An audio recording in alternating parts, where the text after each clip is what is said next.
Good afternoon, ladies and gentlemen. Hudson County View, live and uncut.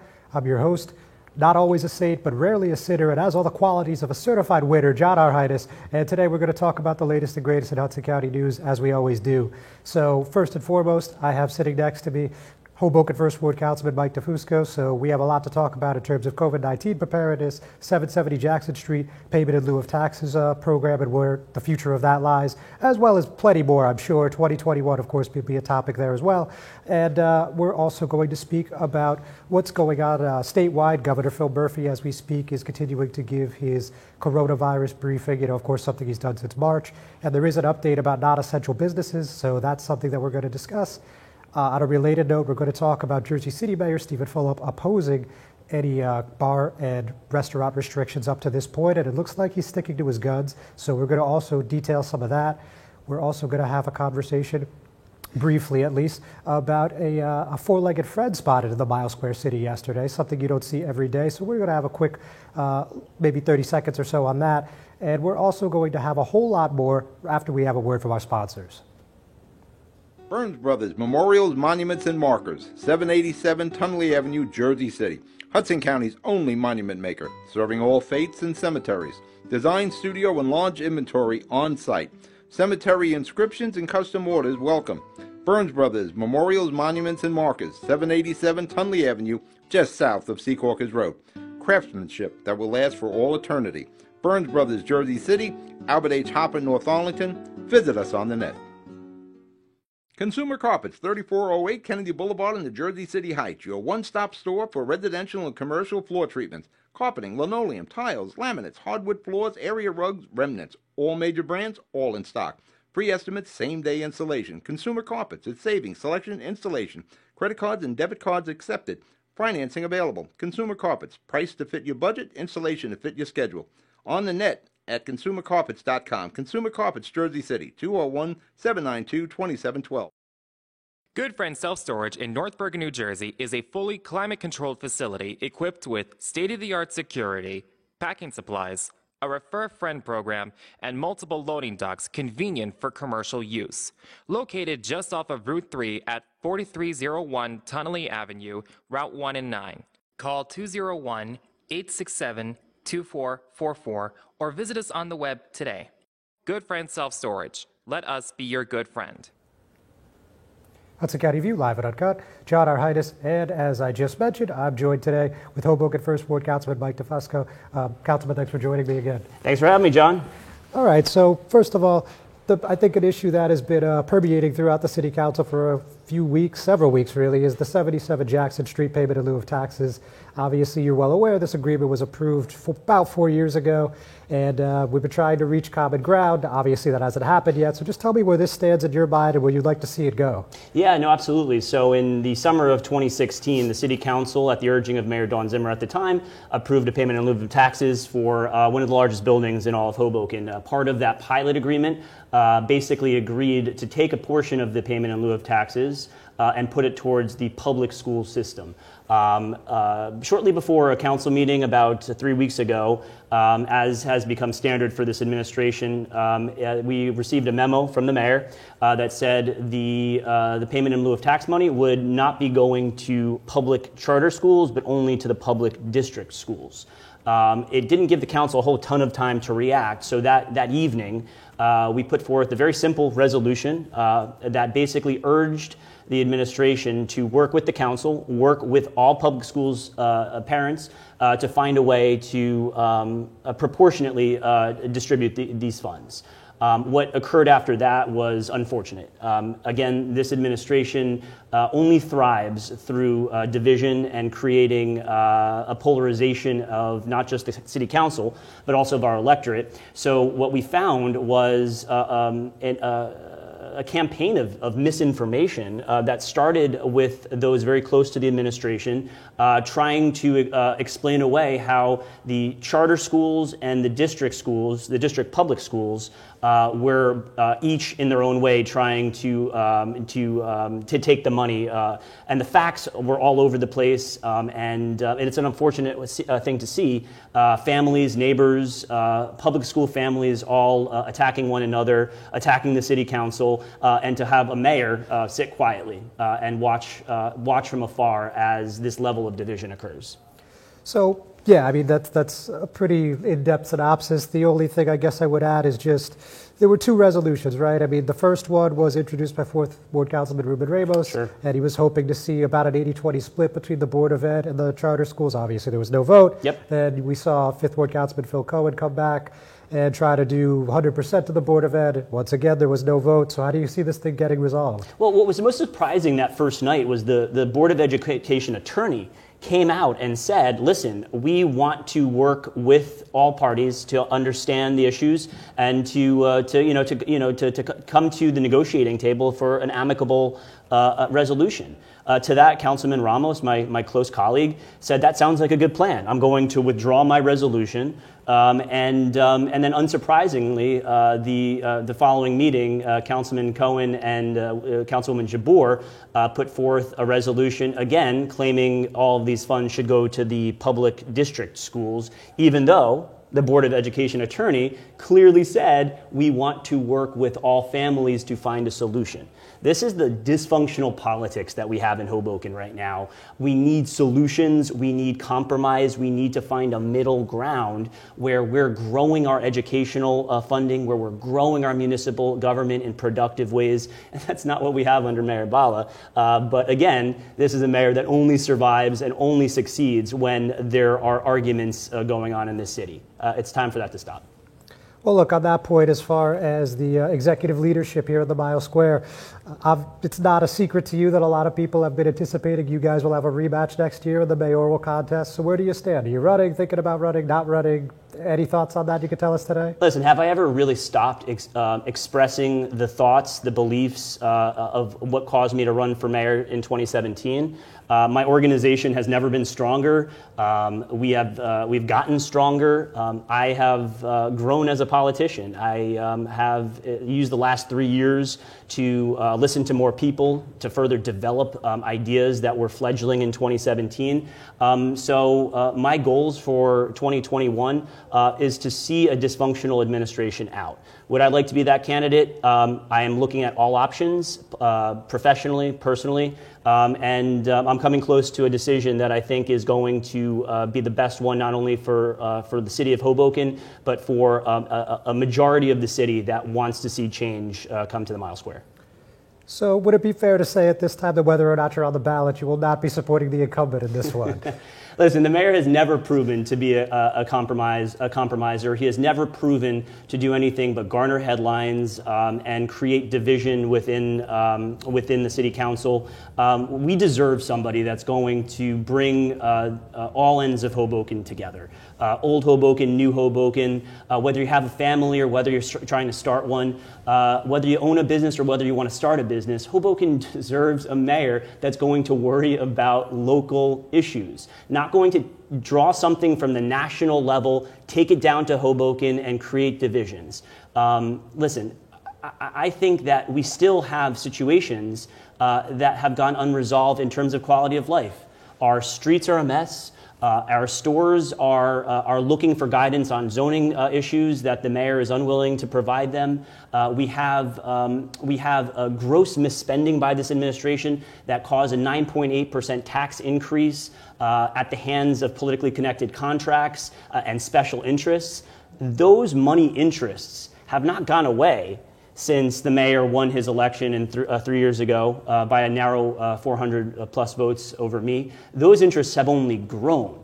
The Mile Square is squarely being viewed as a profit center for not just big business, but also special interests in the tech field as well. We just approved a contract on the city council last week that gives away space on our public right-of-way to AT&T. On that point, Councilman, we got to take a quick break with our sponsor, but hold that thought. We'll be right back. The Jersey City Medical Center. You know it for its award-winning, life-saving ambulance service. It's also your health hub, with health and wellness locations staffed with certified professionals all through Hudson County. The Jersey City Medical Center, here to help you with your healthy, here when you need us the most. The Jersey City Medical Center. Visit us on the net to learn more. Jersey City Medical Center, Robert Wood Johnson, Barnabas Health Facility. Let's be healthy together. Newport, the luxury waterfront community on the Hudson River, offers the quality of life you deserve in 10 high-rise rental towers with amenities such as the on-site Newport Path subway, light rail and ferry service, Newport Town Square, 3 playgrounds, dog run, upscale restaurants, retail giants like Sears, JCPenney, Macy's, and Target. Morton Williams Supermarket is just outside your front door. A health and fitness club, spa, skating rink, and medical facilities are also on site. NewportNJ.com. Enjoy the New York skyline from Newport Town Square. Manhattan is just one path stop away or quick ride through the Holland Tunnel. Nursery and private elementary schools all on site. 12-screen movie theater at the Newport Center Mall. Want to visit Newport? Stay at the Westin or Marriott Hotel. Go to NewportNJ.com for details. Newport has luxurious towers, great restaurants, shopping, New York skyline views, schools, playgrounds, a marina and yacht club, gym, spa, fine wine, fine living. It's incredible. It's you. NewportNJ.com. Newport. Live like you want. Hudson County View live at Uncut. Chad Arhide is still here with Hoboken First Ward Councilman Mike DeFusco. So, Councilman, sorry we had to cut you off briefly, but finish your point on AT&T, please. Our streets are valuable. These are places that that are our backyards. These are places that we need to share. We need to share them with bikes, with pedestrians, with cars, and we should not be sharing them with big tech providers that are going to overtake our streets for the profit of a privatized big business. So it's disappointing to see the administration continue to back big business over the everyday quality of life of our citizenry. All right, Councilman. Now, one thing, obviously, that has dominated the 2020 news cycle, obviously, is COVID-19. Now, the administration has gotten high marks from really across the country. I mean, whether it was implementing one of the first closures of in-person dining, whether it was, implementing the new curfew now, and everything in between. Obviously, you're intimately aware. I mean, what would you say about their response to the public health emergency? I mean, would you say that it has been up to par? Yeah, the city government as a whole, and when I say that, it's the mayor's office as well as the city council, has been on the cutting edge and the leading edge of using science to hold back the COVID-19 pandemic, at least in Hoboken, as best as we can for a mile-square city. We have worked together to ensure that our policies are protecting our citizenry, and I'm very proud of the work that we've done over the past 6 months to make sure our businesses opened up again through our streeteries and parklets, which I was proud to sponsor with Council President Jen Giattino, and making sure that enforcement was leading the day, and contact tracing was being pursued. That's the way we're going to conquer this virus, by wearing masks, by sanitizing our hair, by helping businesses expand in safe ways. And I couldn't have been prouder to work with my colleagues on the council as well as Mayor Bala to make that happen. All right. So, as I mentioned at the top of the program, Councilman, Governor Murphy's doing his coronavirus briefing, and he revealed two things. First, he said that, and this is less than an hour ago, so I haven't had a chance to talk to anyone really except for you. But the point is this. So he said that the time when cities, municipalities could issue their own regulations for COVID are gone. We're going back to the executive order way of things. However, he did have one caveat later where he said that he will allow each city and municipality to decide whether or not they want to do an 8 p.m. curfew for non-essential businesses. So what do you think is best for Hoboken going forward? Obviously, it's not your sole call or anything, but still, I'd like to hear your opinion.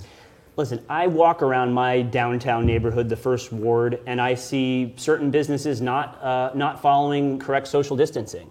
And I phone the enforcement agencies in Hoboken, and location by location, we take care of it. Hoboken still can do a better job with enforcement. I don't think that necessarily saying that the virus stops at 8 o'clock or 10 o'clock or midnight is necessarily the right direction. I support the governor. I think giving the authority to the individual cities is a good regional strategy. But the cities, including Hoboken, need to enforce. We need to be very strict when we see people that are in a bar in downtown Hoboken partying on a football Sunday like it was Mardi Gras. That is what needs to stop. So I think that all businesses in Hoboken have done a yeoman's job at trying to get closer. We can do a better job. I am for stricter enforcement.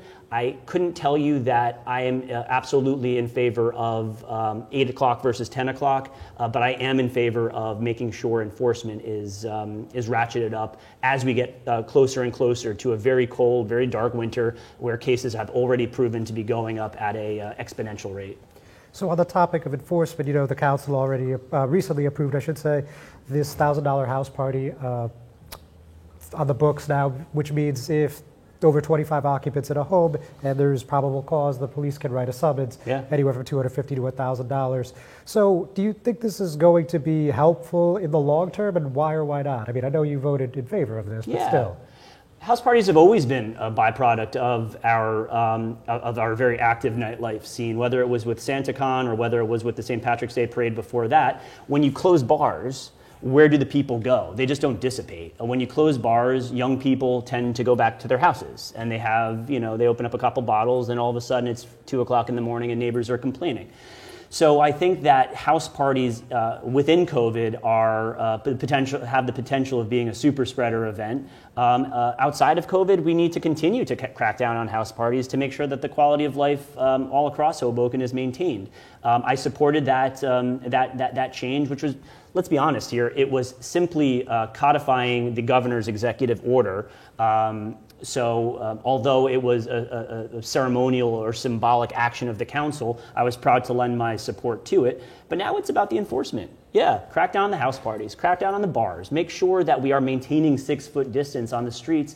These are the things, the simple, common sense, human things that we can do to one another to protect each other from this terrible scourge. All administrative enforcement units that report into the mayor need to step it up, because if there's a time to stop the spread, it's right now. And I think we'll probably let you go on this point, Councilman. Sure. But so the administration, people from the administration have intimated that you've had a lax attitude during this pandemic, and just haven't taken it as seriously as they have. Yeah. No one said it outright, but you know what I'm referencing. Yeah. So what's your opinion, or what's your reaction to that? It's more political nonsense. A little bit backstory on me. Last March, I underwent a pretty substantial medical procedure impacting my heart. I am an at-risk population. I am very lucky to have gotten stronger over the last 6 months. But should I contract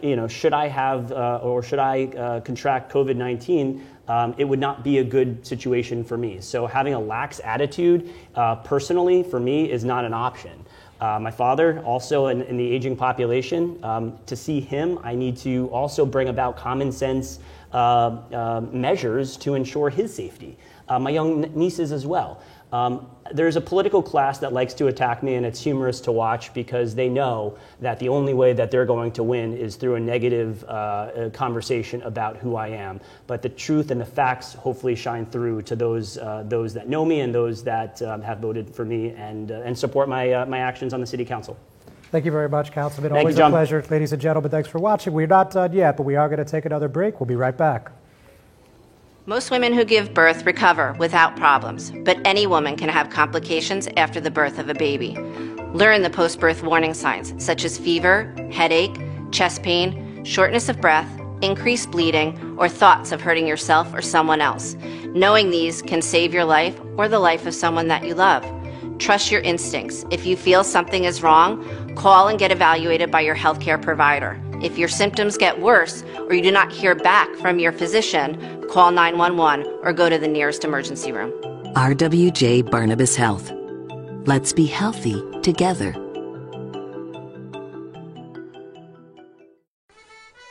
Panepinto Properties, Jersey City. Shaping the workplace with state-of-the-art office spaces that address your company desires. Building residences that define your home environment, adjacent to all modes of transportation with on-site parking available. The right address, the right lease. Call 201-521-9000 or visit online at panepintoproperties.com. Panepinto Properties, building Jersey City for everyone. Hudson County View, live and uncut. John Arhidis. Like I said, we still have a few news items that we wanted to recap before calling it a day. So first of all, I think the most notable on our list is Jersey City Assemblywoman Angela McKnight, of course, of the 31st District, revealed just yesterday that she tested positive after her daughter contracted the virus. So first and foremost, as I did on my Twitter, I just wanted to wish her and her family members a speedy recovery. But with that, let me give you the details of what's going on here. So the Assemblywoman sent out a statement last night, and this is what it said. Early Monday morning, my daughter, Andrea, was not feeling well to the point where we made the decision to take her to the hospital. Later that day, we learned she was positive for COVID-19. My family and I were all tested, and today I was informed that I too have tested positive for COVID-19. I am currently quarantining at home as I have symptoms and need to rest. I have begun the contact tracing process to notify everyone who I have come into contact with.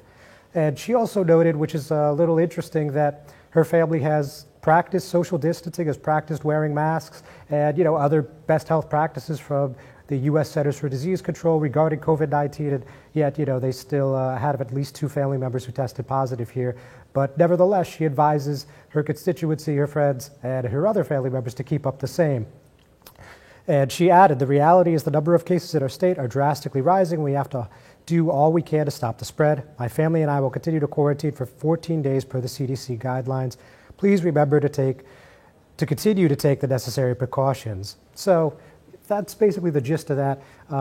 She actually posted on her Facebook page a little earlier today that her daughter was in the ICU, but thankfully she's been released. So it looks like that they're well on their road to a healthy recovery, full recovery. This is actually the first member of the Hudson County delegation that tested positive for COVID-19. You guys may recall back in March, Assemblywoman Angelica Jimenez of the 33rd Legislative District tested positive as well. So, with cases on the rise, I imagine we're going to see more and more lawmakers, knock on wood. I mean, hopefully there's no others, but probability speaking, we're going to continue to see more lawmakers testing positive for the virus as they have to, go to Trenton, as they have to attend events, meet with constituents, so on and so forth. Now, as of yesterday, Phil Murphy, of course, the governor, said that it was devastating to have 3,877 new confirmed coronavirus cases statewide, though also keep in mind that he noted there was a computer glitch that may have caused a delay in the reporting totals for Monday, where the number of new cases disclosed was at 2,075. So overall, Hudson County has tallied 25,393 positive cases and 1,381 related deaths. Both are the third most by county in the state of New Jersey, according to our State Department of Health.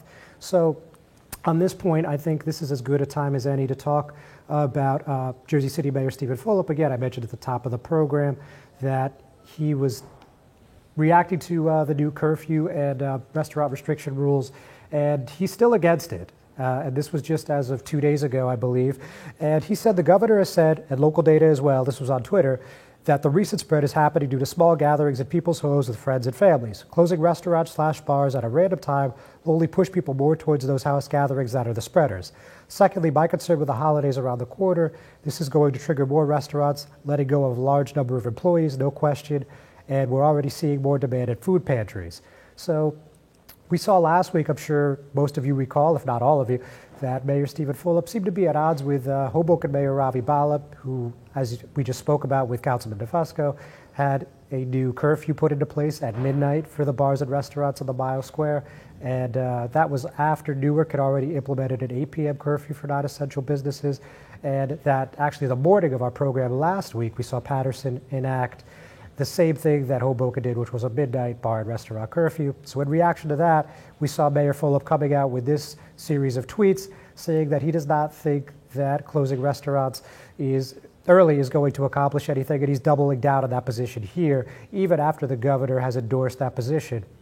As I just mentioned with Councilman DeFusco a few minutes ago, he is now, the governor, that is leaving it up to cities and municipalities to decide whether or not they are going to choose to close their non-essential businesses at 8 p.m. So it doesn't look like Jersey City is going to be on that list. Whether or not Hoboken joins or anyone else at Hudson remains to be seen. Obviously, we're going to be on top of it. I'm going to be reaching out to a number of officials after we get off the air today and following up as soon as possible. And we'll keep you guys updated on our website, on our Facebook, on our Twitter page, so on and so forth. So with that, that's our COVID-19 update for the time being. We're going to take one more break. We'll be right back.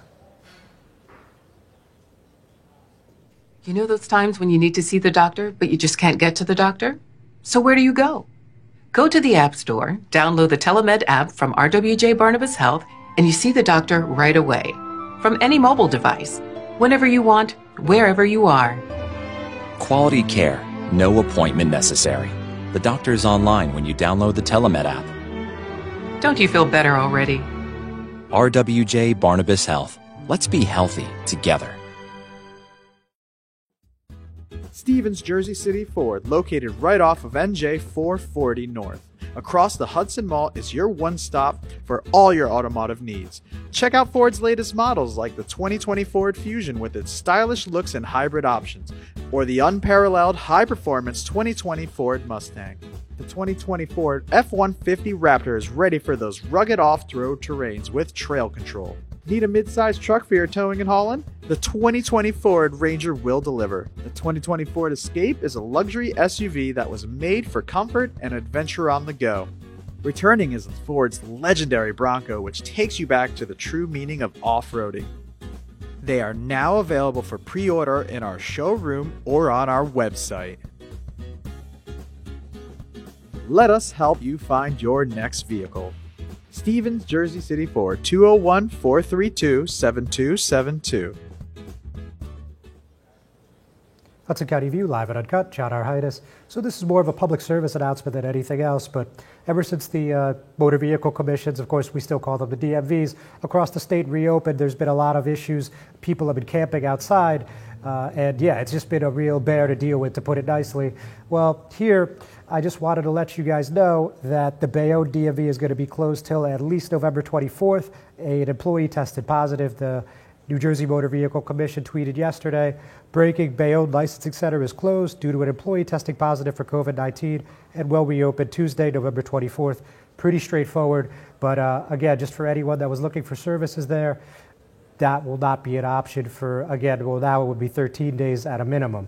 So also worth noting is that this isn't the only time this has happened in Hudson County. We saw the Bayonne facility close last month, and then at the end of September, the Jersey City facility closed just before. So unfortunately, this seems to be an ongoing trend with the DMVs throughout New Jersey. So just wanted to make sure that everybody is aware of that. Before we talk about a rare non-political story here, we're going to talk actually about the Hoboken Fire Department encountering a young male deer in Maxwell Place Park, right off the shoreline there.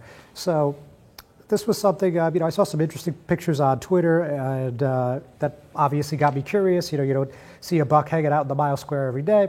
And, I inquired further with some of the Hoboken's local officials, and I ended up eventually speaking to Fire Chief Brian Crimmins. And it turned out they actually did a minor water rescue. And what I mean by that is the buck was hanging out in the shore area, in the shallow water, I guess, and the fire department showed up and helped shepherd him back to the shore before he went off about his way. And the chief explained that this was due to a public safety concern, and they got a variety of calls on this. So just briefly, wanted to clue you in. And the chief told me that people were concerned about the safety of the deer, who wanted to be sure it was kept out of the way of ferries and other boat traffic.